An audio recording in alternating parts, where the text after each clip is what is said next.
Team Online! Today is the day.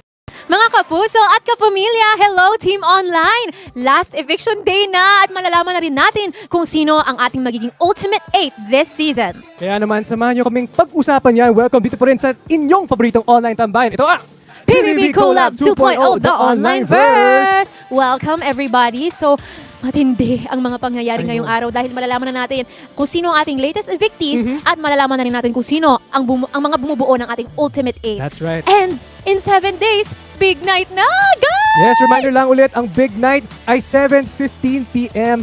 next Saturday, Feb 28. Mark your calendars! Mark your calendars! At syempre, sa mga last-minute voters, ayun, it's your time to shine. Keep on voting for your favorite kapuso or kapamilya housemates na nominado ngayon. Yes, wag papakampante. Alam nyo naman na ito. Pero pag-usapan na nga natin ang napanood natin kanina kay Marco sa kanyang sacrifice. Pero, Mamaya na masimple yan. lang That's to. right. Mamaya natin bubuuhin, okay? Mamaya na natin ituloy ang kwentuhan. Ibalik na natin ang update dyan sa bahay ni Kuya.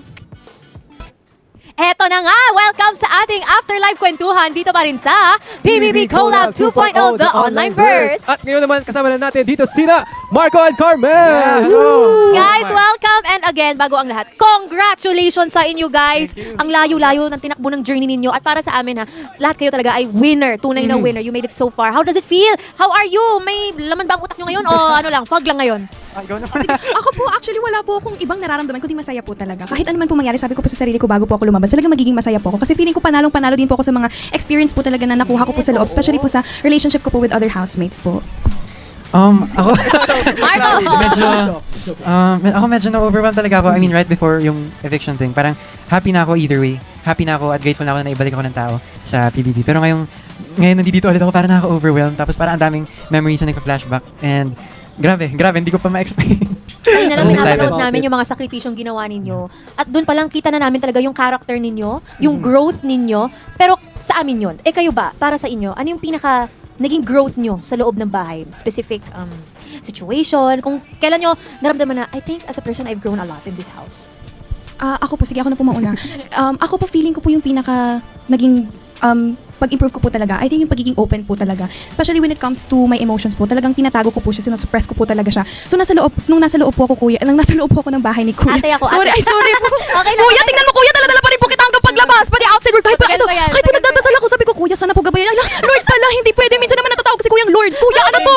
Sorry po. Pero yun po, yung pagiging open ko po talaga. Kasi si kuya tanong si kuya, kamusta ka naman ganito? Tapos ako hindi ko po talaga natatago sa loob. Tapos ang sarap po pala sa feeling na nasi-share mo po talaga yung nararamdaman. Ang hirap po kapag kinikip mo po sa sarili mo. Especially po yung pagpapakita ng vulnerability po. Nung una po takot ako, pero nasa loob po talaga ako. Wala na po talaga akong pakialam. At least magaan po sa pakiramdam. Yes, and also remember, there is strength and vulnerability. Yes. How about you, Marco? Yes, Marco. Ako naman siguro, isa sa malaking growth ko rin is yung pagiging matatag ko. Kasi coming back in sa bahay ni Kuya, it was a really hard adjustment na parang nag-shrink ako kasama ng outside world. And it's kind of siguro mentally draining at some point. Tapos yung family ko na-miss ko. Dahil, I mean, a lot of things happened. I'm really happy na nakabalik ako. Kumbaga, yung housemates, yung peaceful life, naibalik siya sa akin. At kinontain ko lahat ng mga problems, kinimkim ko yung lahat at naging matatag ako to overcome yung mga hamon naman ni Kuya, yung mga hamon na harapin ko sa loob ng bahay ni Kuya. And I'm happy na kasama ko yung mga housemates sa lahat ng yun. At I'm just really happy and grateful at this point. Congratulations. Yes. Gusto lang sabihin, Marco, ha? Grabe, kita-kita ko yung yourself, of course, and yung aura mo, iba ngayon from your first eviction.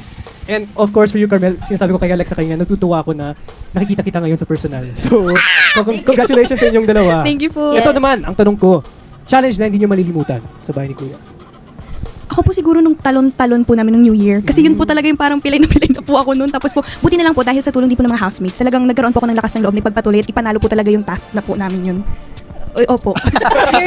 Period. Yun na po, period. Ikaw naman, Challenge? Parang lahat ng task nahirapan ako eh. Pero siguro yung sacrifice. Yung actually, I was about to say yung sacrifice task din and actually lahat ng task naging challenging siya for me and may kanya-kanya siyang lesson na impart sa akin. So, siguro I would say lahat talaga. Yeah. Oo, kasi hindi talaga madali maging housemate. The emotional, physical, and mental gymnastics that they all go through. Hindi biro talaga. Pero sabi nga ni Carmel, if that's the case, Pencil. Carmel. cancel case! Pero ito, sige, speaking of challenge na lang din, no?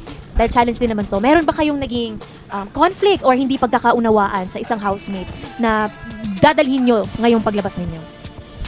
Ako po kasi, yung conflict po sa isang house, may Crystal po kasi siya yung pinaka-close ko po talaga. So kung ano man yung conflict namin, sige, dadalhin ko to paglabas, babantayin kita dyan sa loob. At nandito ako ngayon sa labas. Sige. Nakatutok na ako sa'yo pag nahawakan ko yung cellphone ko.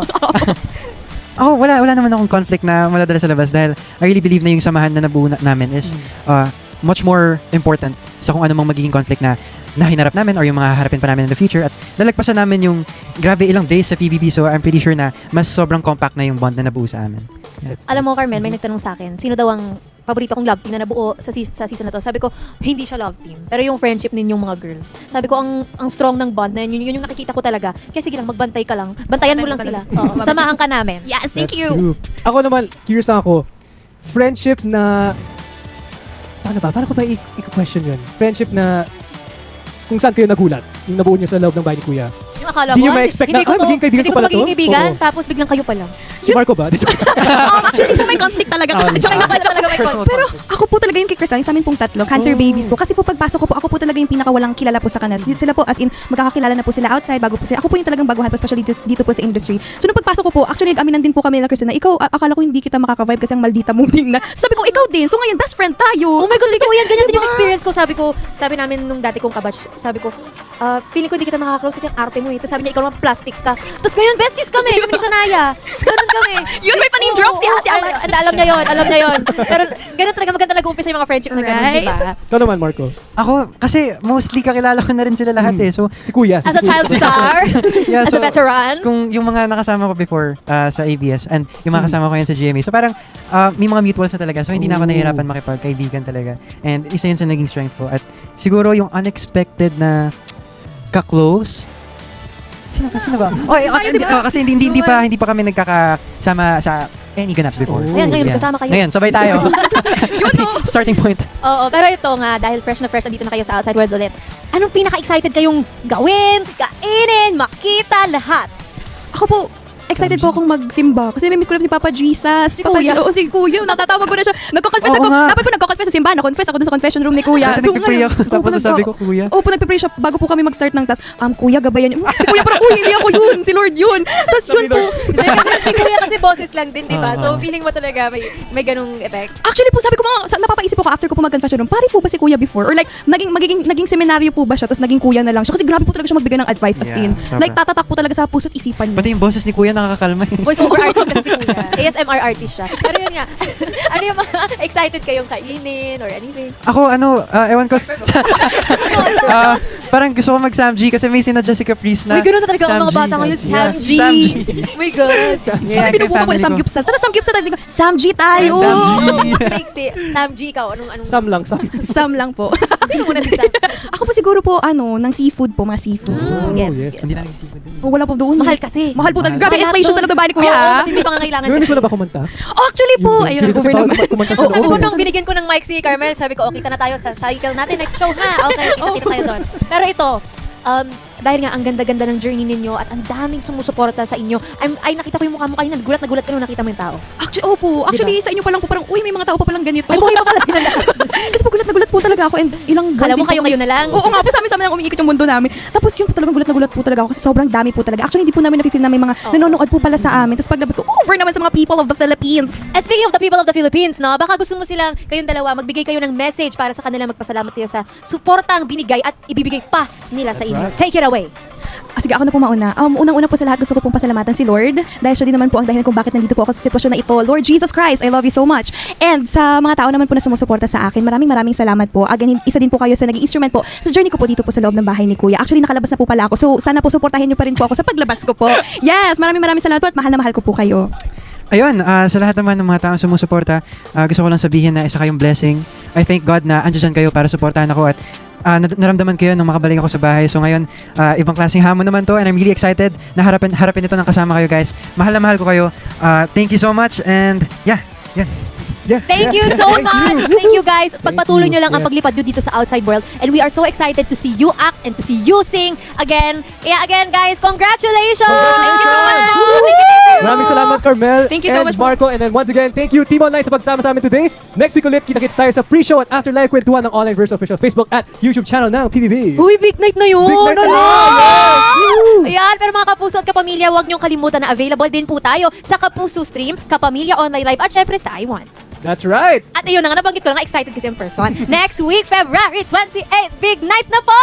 At live po tayo mga kapuso at kapamilya again ha. 7:15 p.m. po Yes. tayo ng araw na yon. Thank you so much. We'll see you there. And that is it for our online hangout. Muli ito ang PBB Collab 2.0, the online verse! Wow, grabe! Sige, kaya mo na yan.